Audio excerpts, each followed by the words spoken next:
Welcome back to the Coffee Hour. I'm Andy Bates. It is a joy to get to share about something new during this season.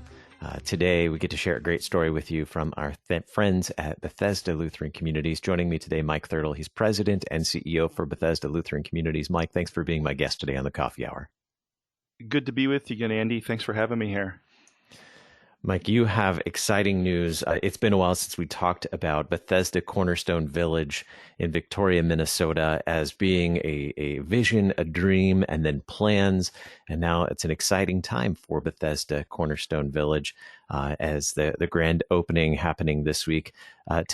Remind us again, what is Bethesda Cornerstone Village? Bethesda Cornerstone Village is a first-of-a-kind development, Andy, which truly represents integrated community living for both seniors and people with intellectual and developmental disabilities. And we've located our first Cornerstone Village in Victoria, Minnesota. It's going to be a 52-unit Christian community and housing development catering to seniors and people with intellectual developmental disabilities. So we're offering an integration of both peoples with disability alongside adults of ages 55 and older. And when we look at this community, it's beautiful. I was just up there last week on Wednesday, just doing kind of a walkthrough with our team. And what I saw was we've got about 20% of the units at this development are going to be dedicated to serving persons with a disability. And it actually opened earlier this month on September the 1st, but we're having our grand opening and celebration this Thursday, September 24th. And what's really important about this to us is this is a Christian community. So there's going to be ample opportunity for people to live their faith within the village. We're also partnering with Lutheran Church Extension Fund, the LCEF, and Bart Day and his team. They've been awesome, and they've been helping us with financing for this. And we're just super excited. This is the real deal. We've been planning this for years. This is the future of our organization, how we look at supporting people with disabilities. And this is part of our vision for changing the landscape in the country to help people with disabilities. Why build this community? What are the needs for a community like this? Well, when you look across the country today, there's a major shortage of adult and independent living options for people with developmental disabilities, and it's growing. The numbers bear it out. There's more than 850,000 people in the country today with intellectual or developmental disabilities that live with an aging caregiver, and we typically define that as age 60 or over. There's a shortage of housing and support services, and truly this increases the risk that these individuals become institutionalized or homeless. And so we're looking at this as a affordability aspect to provide beautiful housing, to provide independence to people, and to really help people across the country. When you look at the cost of housing, and we all know this, housing's going up and up and up in terms of price. But when you look at what people with disabilities are on in terms of SSI or sole sources of income in terms of government subsidies, there are about 4.8 million people across the country living only on SSI, which means that it's very difficult for them to find nice housing, safe housing, quality housing. And so our belief is that the strongest communities are truly inclusive. And we're redefining the sense of community and what this means. And so we're going to reach out. We've reached out to the community in Minneapolis. We're reaching out to local churches in the area, reaching out to different supports for people to help them. And we truly believe that this is what we should do. We believe we're a leading organization trying to change the landscape. And we want to identify this need and create this beautiful vision for people. So what does the new Bethesda Cornerstone Village have to offer individuals with developmental or intellectual disabilities, as well as, 55 and greater, I believe? That's correct. I'm getting pretty close to that age, and I'll tell you what, their apartments are looking a lot nicer than mine. I was ready to move in, but I've got a few years to go till I could. But I walked through there, and I was super excited. Super excited about the state-of-the-art smart home technology. I did not realize. I mean, my team's been briefing me on this for the last couple of years, and they told me how great the technology was going to be. Until I got a chance to witness it and see it, I was pretty amazed. We've got smart home setups and everything, turning on appliances, locking doors, monitoring windows for people who are family members of these occupants. They can also add apps on their phones or their tablets, and they can monitor to see whether or not there's water leaking in a sink, if a refrigerator door has been closed. There's all kinds of amazing tricks that I've got kids in their 20s. I wish I had this app to be able to monitor their energy savings on a day-to-day basis. But these are beautiful, beautiful homes, beautiful residences. And we've got a mix of apartment-style living and also townhomes in a beautiful setting. And there's one piece of this that to me is truly amazing. And the Lord has moved our organization in so many ways. They're just countless. We could spend hours talking about that. My last 6 years as a CEO. But one of the things that's truly moved me in this development is not only just the people that we're serving. I had a chance to meet some of them last week when I was there. But this site location, this was purchased before I became the CEO back in 2014. And when this was purchased, there was facilities located on this site up in Minnesota. And we were never able to occupy those facilities at 100% because they were old school, institutionalized kinds of settings. And people don't want that. And that's the reason we could never fill it, because people didn't want it.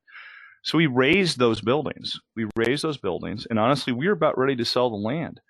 And we got together as a team and started to talk about the what ifs, about what the future could look like, not just in Minnesota, but across the country. And we started to do our homework, did focus groups, market research, and came to the conclusion that there was a huge need out there, an unmet demand that we tapped into.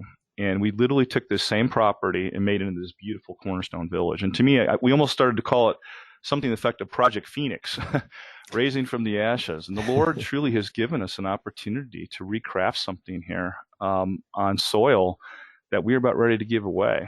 And as we look across the country, we're going to do a dozen of these in the next 3 to 4 years in different parts of the country. And it's going to expand beyond that. Once people see how beautiful this is and what it looks like, there's going to be more and more people who want to be part of this.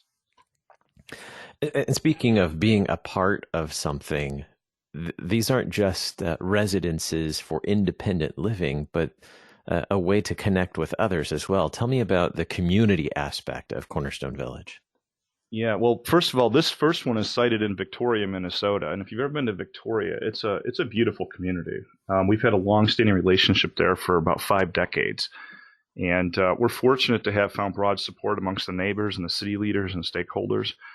We're creating spaces where more people can enjoy the area. In fact, when you go to this location, there's beautiful bike and hiking trails right around this complex. And so we tapped right into that. So on a given day, of course, January might be a little bit cold to ride your bike in Minnesota, but if you're talking right now, it's gorgeous up there. Mm-hmm. And you can jump on the trails and walk or hike. We have a community center inside this complex where we're going to have programming for arts and crafts and cooking and Bible studies and everything that makes life great. And we are inviting the community in. Right now, we're lining up those services and activities for people. And one of the things I talked to my team last week about when I was up there is I said, guys, I really want us to define what community means. And there's a definition out there that, especially in the context of society today, in a faith society today, what does that mean? How do we define that?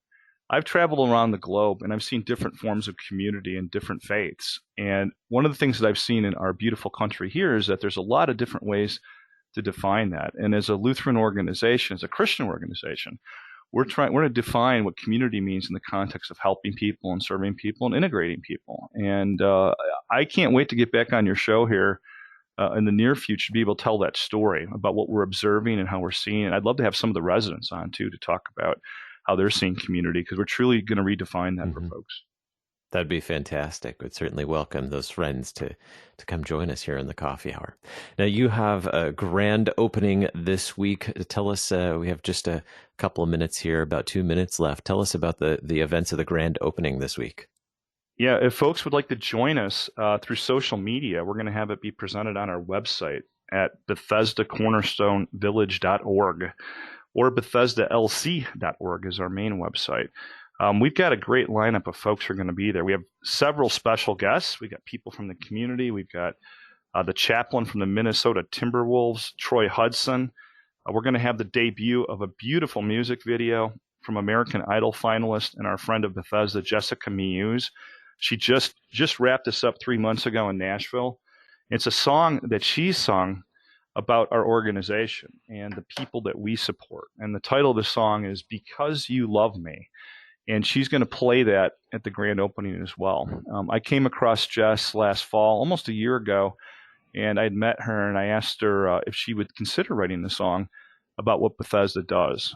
And I've probably listened to this song 1,000 times on my phone in the last 6 months because it's a beautiful song and it applies to everyone. In the context of all the strife and turbulence right now in our country, we need love. You know, God told us about love. Love is the most important construct for any of us.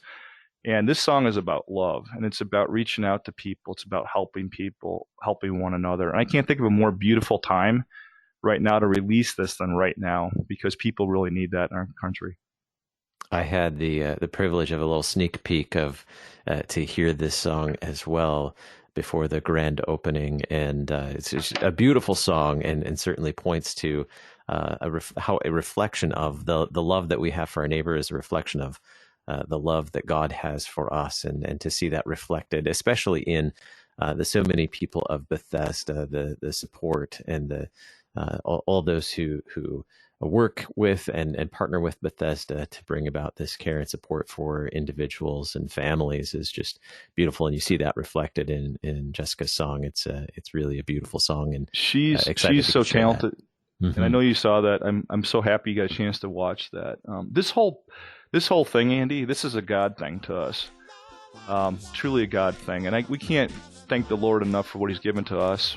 We appreciate you and KFUO so much too. And we appreciate being here today and sharing the good news with folks. And thanks for what you do, Andy. We really appreciate your leadership on the airwaves, and thanks for helping us out here at Bethesda. My pleasure. Mike Thirtle, President and CEO of Bethesda Lutheran Communities. Check out Bethesda Cornerstone Village.org about the grand opening this Thursday. Mike, thanks for being my guest today. Thank you, Andy. Have a wonderful day.